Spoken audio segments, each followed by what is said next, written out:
first কণী যুঁজ খেলিবলৈ গৈ আছো মই জীৱনত খেলা নাই দাদা শিকাই দিছে নাজানো কি পাৰো মই জিকিলে হ'ল কৃষ্ণ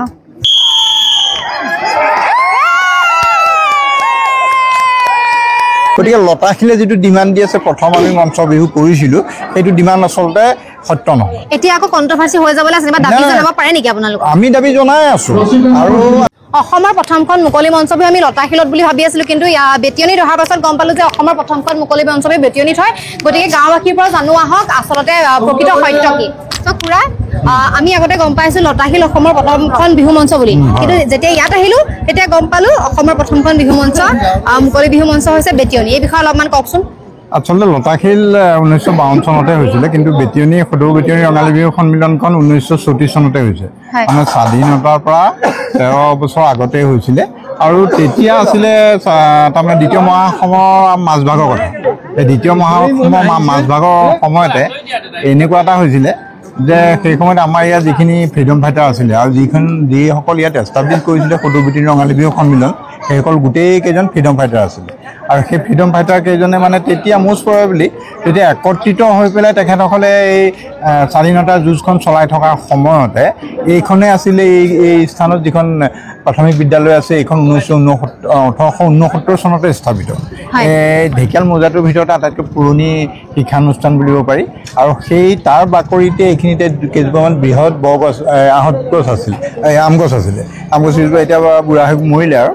তাৰ তলতে তেখেতসকলে প্ৰথম সন্মিলিতভাৱে বিহু উদযাপন কৰিছিলে সেইটো 1934 চনৰ গৰু বিহুৰ দিনা তেতিয়া আছিলে গৰু বিহুৰ দিনাহে অনুষ্ঠানটো হৈছিলে তাৰপিছত ক্ৰমান্বয়ে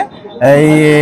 ঠিক দ্বিতীয় মহাসমৰ সময়ত আমাৰ এই অনুষ্ঠানটো অকণমান জটি পৰিছিলে মানে সকলো দ্বিতীয় মহাসমৰ সময়ত এটা ইমাৰ্জেঞ্চি চিটুৱেশ্যনৰ সৃষ্টি হৈছিলে আৰু আমাৰ স্বাধীনতাৰ সেনানীখিনি 42 অসহযোগ আন্দোলন ভাৰতীয় আন্দোলনত মানে যোগদান কৰিছিলে গতিকে সেই অকণমান স্থিমিত হৈ পৰিছিলে কিন্তু পুনৰবাৰ স্বাধীনতাৰ পিছত আকৌ মূৰ দাঙি উঠিলে আৰু 1934 চনত যিটো আৰম্ভ হৈছে সেইটো আচলতে আমাৰ কথাটো হ'ল কি আমি ইমান প্ৰচাৰ পোৱা নাছিলোঁ এতিয়া যিটো আপোনাৰ এই লতাশিলত যিটো হৈছে এতিয়া ৰাধা গোবিন্দ বৰুৱাত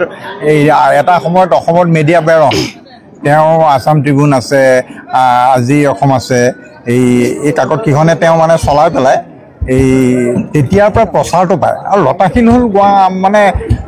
যদিও শ্বিলং ৰাজধানী আছিলে কিন্তু গুৱাহাটীখন আছিলে অসমৰ কেন্দ্ৰস্থল স্বৰূপ গতিকে তেতিয়াই মহানগৰ গতিকে তাত যিখন অনুষ্ঠান হৈছিলে 1952 চনত স্থাপন হৈছিলে সেইখনৰ লগত আমাৰ এইখন চহা অঞ্চলত আৰু এতিয়া অতি শেহতীয়াকৈ দেখা গ'ল সিদিনা DY 365ত এটা অনুষ্ঠানত লতাশিলৰ যিজন তেখেত মষ্ট প্ৰবেবলি কৈলাশনাথ শৰ্মা আছিলে নেকি লতাশিলৰ বিহুৰ উদ্যোক্তা তেখেতে কিন্তু এটা কথা DY 365 সেইদিনা উল্লেখ কৰিলে যে আমি এই চহা অঞ্চলৰ প্ৰথম বিহু বুলি কিন্তু তেখেতসকলে সদৌ বেটিয়নি ৰঙালী বিহু সন্মিলনত DY 365ৰ যিখন মানে টক শ্ব' হৈছিলে টক শ্ব'ত কিন্তু তেওঁলোকে স্বীকাৰ কৰিছে কিন্তু চহা অঞ্চল বুলি কৈছে চহা হওক বা নগৰীয়াই হওক সেইটো কথা নহয় কিন্তু অসমৰ প্ৰথমখন এইখনেই আৰু আমাৰ মই ক'লো নহয় মই আগতেও বিভিন্ন মানে সংবাদদাতাক কৈছোঁ বা বিভিন্ন ইউটিউব চেনেলত যে এই অনুষ্ঠান বিহুৰ এই অনুষ্ঠানটো আচলতে আমাৰ প্ৰচাৰটো পোৱা নাছিলে আৰু এতিয়া হ'ল কি হাতে হাতে আপোনাৰ মোবাইলটো আছে মোবাইলটো থকাৰ লগে লগে হাতে হাতে মিডিয়া গতিকে আজি ফেচবুকৰ যোগেদি বা অন্যান্য সংবাদ মানে যিমানবোৰ আমাৰ পৰ্টেল চেনেলেই হওক ইউটিউবেই হওক এই গোটেইখিনি মোবাইলটোত আবদ্ধ হোৱাৰ লগে লগে এই গোটেই কথাবোৰ এতিয়া প্ৰচাৰ হ'বলৈ লৈছে এতিয়া অকল লতাশিলই নহয় আমাৰ বেটিয়নিৰ পিছতে আমাৰ দেৰগাঁও বিহু হৈছে বুলি আমি জানিব পাৰিছোঁ 1935 চনত গতিকে লতাশিলে যিটো ডিমাণ্ড দি আছে প্ৰথম আমি মঞ্চ বিহু কৰিছিলোঁ সেইটো ডিমাণ্ড আচলতে সত্য নহয় এতিয়া আকৌ কন্ট্ৰভাৰ্সি হৈ যাবলৈ আছে দাবী জনাব পাৰে নেকি আপোনালোক আমি দাবী জনাই আছোঁ আৰু আমি সাংস্কৃতিক সঞ্চালকালয়ৰ লগতো যোগাযোগ কৰিছোঁ তেখেতসকলৰ লগত কিন্তু বেটিয়নিয়ে হওক বা লতাশিলে হওক এইটো কোনো তথ্য নাই আৰু বিভিন্ন সময়ত বিভিন্নজনে কয় যে আমি আমুকত পাতিছোঁ তামুকত পাতিছোঁ কিন্তু কণ্টিনিউটি কাৰণ নাই আমাৰ কণ্টিনিউ হৈ আছে 92 ইয়াত কোনোবাই হয়তো 36 চনত পাতিলে 2 বছৰ পাতি পেলাই এৰি দিলে তাৰপিছত আৰু নাই হ'ব পাৰে বিহু ক'ৰবাত কিন্তু এই যে কণ্টিনিউ চলি আছে এতিয়া 92 বছৰ চলি থকা বিহুখন কিন্তু সদুবতী ৰঙালী বিহু আৰু সেইবাৰে অসমৰ আটাইতকৈ পুৰণা বিহু আৰু আমাৰ আপোনাৰ স্বাধীনতাৰ আগৰ 1948-39 চন মানৰ আমাৰ হাতত তেতিয়াৰ সৰু সৰু প্ৰচাৰ পত্ৰিকা আছে আৰু এই প্ৰচাৰ পত্ৰিকাবোৰ এনেকুৱা এটা আজিকালি কাৰ্বন ডেটিঙৰ সুবিধা আছে সেইখিনি বোলে আজিকালি আমি গৈ পেলাই ক'ৰবাত লেটাৰ পেজ এটাত মাৰি আনে নহয় তাহানিৰ দিনতে তেখেতসকলে তেতিয়াই সৰু মানে কাগজত তেখেতসকলে সেইটো প্ৰিণ্ট কৰি উলিয়াইছিলে গতিকে আমি এটা কথা খাটাং ক'ব পাৰোঁ যে সদুবতী ৰঙালী বিহু অসমৰ প্ৰথম বিহু আৰু প্ৰথম মানে সন্মিলন বিহু মঞ্চ বিহু গতিকে তাক সদুবতী কোনেও মানে কোনোবাই চেলেঞ্জ কৰিলে আমাৰ হাতত তথ্য আছে আমি যিকোনো কাৰণত এষ্টাব্লিছ কৰিব পাৰোঁ আৰু মই ক'লো লতাশিলৰ উদ্যোক্তাই DY 365ত সিদিনা ক'লে যে চহা অঞ্চলৰ প্ৰথম বিহু বুলি কিন্তু চহা নগৰীয়া কথা নাই এইখন প্ৰথম বিহু অসমীয়াৰ প্ৰথম বিহু এতিয়া অলপ পাছতে হ'ব পতাকা উত্তোলন সেইটো কাৰণে আমি ৰৈ আছোঁ আৰু গাঁৱৰ সকলো ৰাইজ আহি উপস্থিত হৈ গৈছেহি এয়া বাইদেউ আছে এয়া বৰ্মা আছে সকলো আহিছে এতিয়া কিছু সময়ৰ পিছত পতাকা উত্তোলন হ'ব এফালে পতাকা উত্তোলনৰ কাৰ্যসূচী আৰম্ভ হৈ গৈছে লগতে সম্বোধনা পৰ্ব চলি আছে ইয়াতে আছে 92খন গামোচা ইয়াত সকলো ককা আইতা সকলোৱে মিলি পতাকা উত্তোলন কৰিব মানে গামোচা উত্তোলন কৰিব এতিয়া আৰু আমাৰ চেনেলৰ যোগেদি আপোনালোক সকলোকে বিহুৰ শুভেচ্ছা জ্ঞাপন কৰিলোঁ আৰু সঁচাকৈ পৰিৱেশটো ককা বহুত বেছি ভাল লাগিছে আৰু আপোনালোক আহিছে সেইটো কাৰণেও ভাল লাগিছে আৰু বিহুৰ শুভেচ্ছা জনালোঁ আপোনালোক এতিয়া আৰম্ভ হৈছে গাঁৱৰ গামোচা উত্তোলনৰ পৰ্ব গাঁৱৰ ককা আইতা সকলোকে চেলেং চাদৰ দি সম্ভাষণ জনাইছে বুৱাৰী জীয়ৰী সকলোৱে মিলি চেলেং চাদৰ ককাসকলক পিন্ধাইছে লগতে ময়ো এগৰাকী আইতাক চেলেং চাদৰ দি সম্ভাষণ জনালোঁ আজিৰ দিনটো বেটিয়নীবাসীৰ লগত কটাই সঁচাকৈ মোৰ বহুত বেছি ভাল লাগিল আৰু লগতে মোকো গামোচা আৰু জাপি দি সম্ভাষণ জনালে ভিডিঅ'ৰ যোগেদি আপোনালোকক বহুত বেছি ধন্যবাদ জ্ঞাপন কৰিলোঁ আৰু শ্বহীদৰ ভেটিটো তেওঁলোকে চাকি বন্তি জ্বলালে আমাৰ এই বেতনী বিহুখনে পঞ্চম বাৰ্ষিক বিহু সন্মিলনৰ পৰা আজিৰ তাৰিখলৈকে সকলো নথিপত্ৰ আমাৰ হাতত মজুত আছে আমি যিকোনো মুহূৰ্ততে আমি সেই নথিপত্ৰ আমি দাখিল কৰিব পৰা অৱস্থাত আমাৰ আছে আৰু এইবাৰ এখন 92 সংখ্যক বিহু গতিকে আজি গুৱাহাটীতো ক'ব পৰা নাই লতাশিলে ক'ব পৰা নাই বা আজি লখিমপুৰতো হৈছে বুলি কৈছে শিৱসাগৰ কোনোবা জেগাত হৈছে কিন্তু তেওঁলোকৰ হৈছে যদিও মানে মাজতে নাইকিয়া হৈ গৈছে বিহুখন অফ হৈ গৈছে কিবা বিভিন্ন কাৰণতে হৈ গৈছে বা তেওঁলোকে কোনো ডকুমেণ্টছ মানে দাঙি ধৰিব নোৱাৰে কিন্তু আমাৰ এই বিহুখন অকল স্বাধীনতা আন্দোলনৰ সময়ত অৰ্থাৎ দ্বিতীয় মহাযুদ্ধৰ সময়তে বিহুখন ইয়াত মানে অনুষ্ঠিত মানে কোনো সাংস্কৃতিক অনুষ্ঠান হোৱা নাছিলে কিন্তু পতাকাখন উত্তোলন কৰিয়ে সেই সময় উদ্যোক্তাসকলে বিহুখন পালন কৰি আহিছিলে যেনেকৈ আমি কৰোণা সময়ত এই বিহুখন আমি কোনো সাংস্কৃতিক অনুষ্ঠান আয়োজন কৰা নাই কিন্তু আমি পতাকা উত্তোলন কৰিয়ে এই বিহুখনৰ আমি প্ৰথম কাৰ্যসূচীটো আমি যিটো বিহু মূল কাৰ্যসূচী আমি সেইটো উদযাপন কৰিছোঁ ঠিক 1983 চনৰ অসম আন্দোলনৰ সময়তো অসমত কতো বিহু অনুষ্ঠিত হোৱা নাই সেই সময় ৰাজ্যৰ যিটো পৰিস্থিতি আইন শৃংখলা যিটো অৱনতি ঘটিছিলে ঠিক সেই সময়তো বেটিয়নী ৰাইজে এই বিহুখন পালন কৰিছে ইয়াত কোনো সাংস্কৃতিক অনুষ্ঠান নহয় কিন্তু আপোনাৰ পতাকাখন উত্তোলন কৰি এই বিহুখন উদযাপন কৰা হৈছে কোনো যতীন নপৰাকৈ বিহুখন আজি এই বৰ্ষলৈকে উদযাপন কৰি অহা হৈছে গতিকে আমি এইটো দিশতাই ক'ব পাৰোঁ যে এইখন আমাৰ অসমৰ প্ৰথম মঞ্চ বিহু হ'ব পাৰে হ'লেও আমি তাৰ কাৰণে আমি প্ৰস্তুত আমাৰ হাতত তথ্য পাতি আমাৰ হাতত সম্পূৰ্ণ আছে আমি তাৰ কাৰণে প্ৰস্তুত আমিতো কৈয়ে থাকোঁ আমি ইলেক্ট্ৰনিক মিডিয়াই কৈয়ে থাকোঁ আমাক মাতক অনুষ্ঠান মাতক আমি যাম তেওঁলোককো মাতক তেওঁলোকো আহক আমি মানে ইলেক্ট্ৰনিক মিডিয়াত গৈ আমি বহিমগৈ অসমৰ ৰাইজে তেতিয়া বিশ্বাস কৰিব আমাৰ কথাখিনি যেতিয়া শুনিব আমাৰ যিখিনি তথ্য পাতি আমি দেখুৱাম সেই তথ্য পাতিখিনিৰ ওপৰত ভিত্তি কৰি অসমৰ ৰাইজে বিবেচনা কৰিব যে এইখন প্ৰথম মঞ্চ বিহু নে লতাশিল প্ৰথম বিহু বেটিয়নী ৰঙালী বিহু সন্মিলনৰ হিষ্ট্ৰী বিষয়টো আমি গম পালোঁৱে কিন্তু আপুনি উদযাপন কমিটিৰ লগত জড়িত হৈ আছে আৰু ইয়াত কম্পিটিশ্যন কি হ'ব আৰু কেনেকুৱা কাৰ্যসূচী হ'ব অকণমান কওক আমাৰ এইবাৰ 92 সংখ্যক বৰ্ষ উদযাপন কৰা হৈছে 34 চনৰ পৰা আমাৰ চলি আহিছে তাৰ লগত সংগতি ৰাখি আমাৰ আজি প্ৰথম দিনত আৰু বিশেষকৈ আপুনি যদি চাই যে উজনি অসমত আমি গৰু বিহুৰ দিনাখনেই প্ৰথম বিহুৰ দিনটোতে আমাৰ ইয়াত লোকৰ সমাগম হয় আৰু এইটো পৰম্পৰাগতভাৱে চলি আছে ইতিমধ্যে আপুনি গম পাইছে আৰু প্ৰথম কাৰ্যসূচী হিচাপে আমাৰ পতাকা উত্তোলন হৈ গৈছে ইতিমধ্যে সদৌ অসম ছাত্ৰ সন্থা গোলাঘাট জিলা ছাত্ৰ সন্থাৰ সম্পাদকে আহি শ্বহীদ তৰ্পণ কৰিছে লগতে আমাৰ আজি বিশেষকৈ হ'ব আমাৰ প্ৰতিযোগিতাবিলাক যি সাংস্কৃতিক প্ৰতিযোগিতা আছে সৰু বিহুৱতী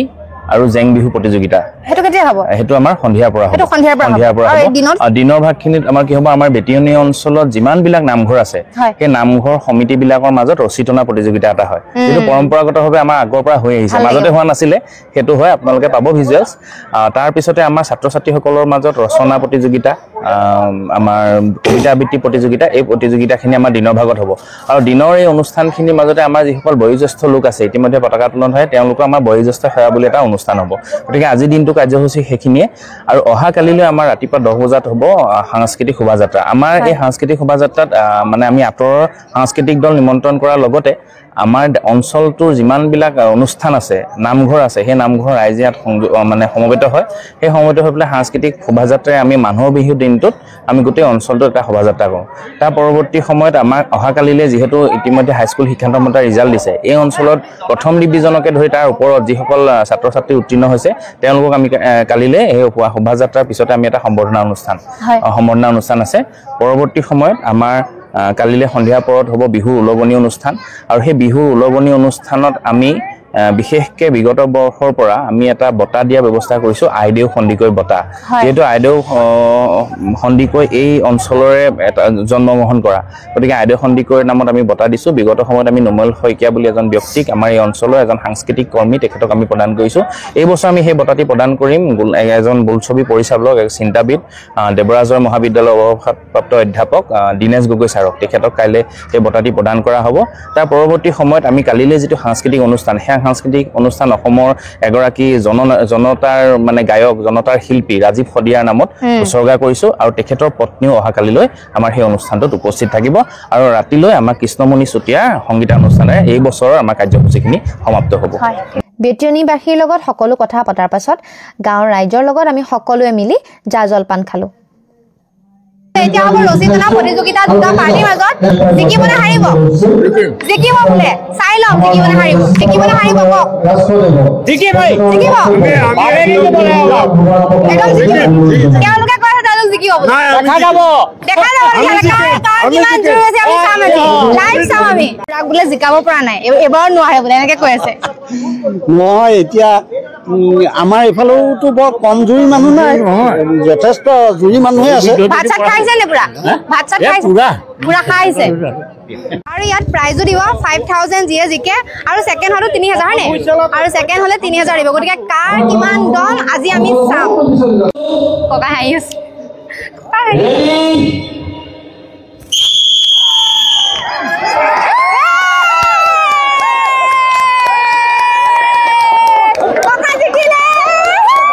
আপুনিতো কৈছিলে জিকিম বুলি আৰু ফাইনেলি আপুনি জিকি গ'ল আৰু এটা কথা কওকচোন আপুনি আজি কি খাই আছিলে ইমান জোৰ কেনেকে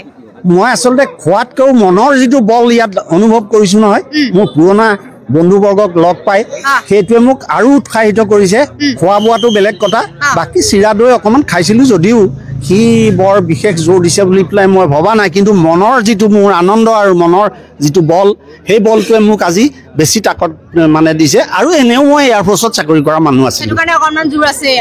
আৰু আপোনাৰ বয়স কিমান হৈছে মোৰ বয়স এতিয়া 76 ৰ ৰচিদ আনিছে আৰু জিকি গৈছে আৰু সেইটো কাৰণে বহুত বেছি শুভেচ্ছা জনালোঁ আপোনাক ধন্যবাদ খুৰা জিন্দাবাদ ফাৰ্ষ্ট কণী যুঁজ খেলিবলৈ গৈ আছো মই জীৱনত খেলা নাই দাদাই শিকাই দিছে নাজানো কি পাৰো মই জিকিলে হ'ল কৃষ্ণ দুগৰাকী ফাৰ্ষ্ট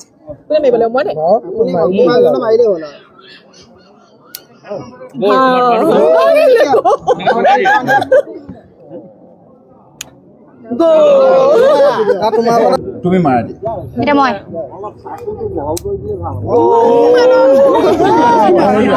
চাইডত গৈছে এখানে গৈছে সোনকালে